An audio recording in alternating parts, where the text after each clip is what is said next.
Permanente na ikaw permiton namumuno. But anyway, thank you, Joshua.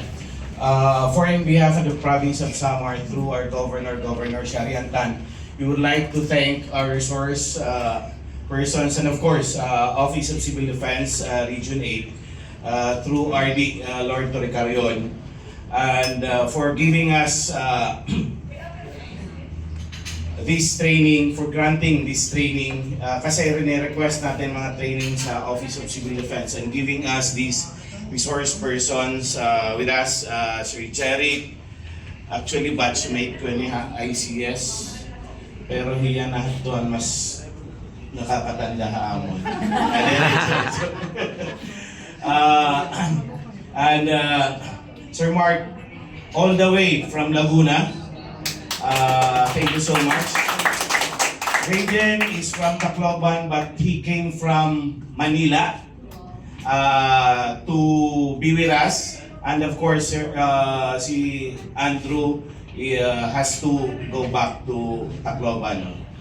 Thank you so much. And sabi nga nila, closing is the most boring and usually walay na ko na namamati kay gusto magikauruli na natanan. Pero hearing the four impressions from the participants, it's inspiring for us sa DRR office because the truth of the matter, kinahanglan namon ang PSCP plan for Gawad Kalasag and for SGLG. But that's only one part. That's only one part. The most important part is for you guys to know the importance of this plan. May ada kami joke hali ang M practitioners, no? We don't want this plan na ma-implement. Kasi kung ma-implement yung plan na ito, ibig sabihin we have undergone disaster.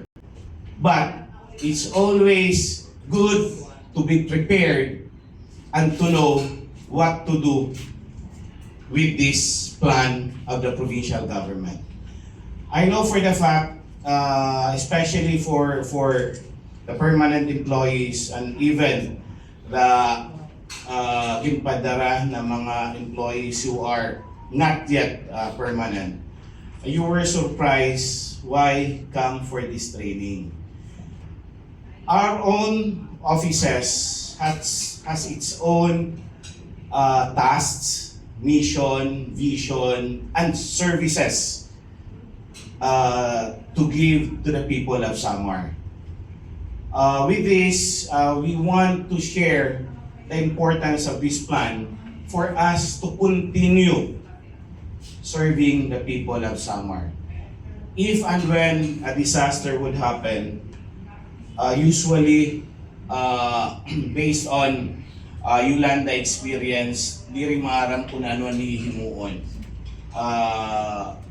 With this, sa rin ko puman, sana di rin natin magamit. Pero it's better to know on what to do if things happen along the way na di rin natin inaasahan. So, it's true what Vina said. During the MANCOM in July, I think, we collected mga din-submit na respective offices. Ang ginhatag namon, and we talked at the office na kung pwede maibigay sa inyo kung ano ang mga documents na need to be updated. And it's true, damo ang napausa kung ano yun ng mga documents. Nga ni may natawag na head of office sa akon, ano inihiya? Ano na mo nihimuon? Well, just follow kung ano ang needed from your office. Amo ito ang akong una na request. Then, here comes in preparation ng AIP. Gin-appeal ko na liwat na may kita training for this para ini bulig ha iyo opisina ngayon ha amon opisina to come up with a plan.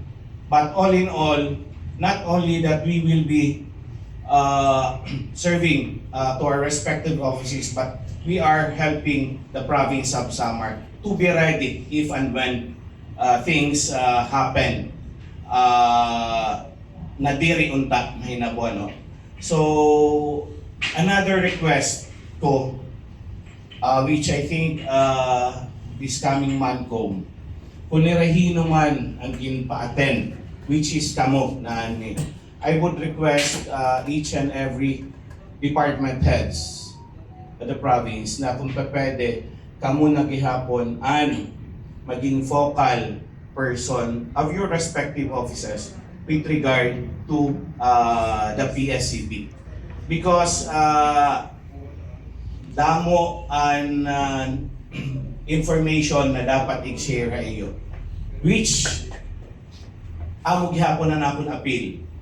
Unta, kung ano man ay iyo nabatian din ni i-share dito sa iyo opisina. Take time to seek an audience with your department heads para maipaabot sa iba na empleyado niyo. So, having said that, again, damo nga salamat sa iyo time. Damo nga salamat, and we will be expecting without pressure ang iyong nga output sana, because we cannot do it alone. We cannot do it alone. And with doing it together, I think Samar could still move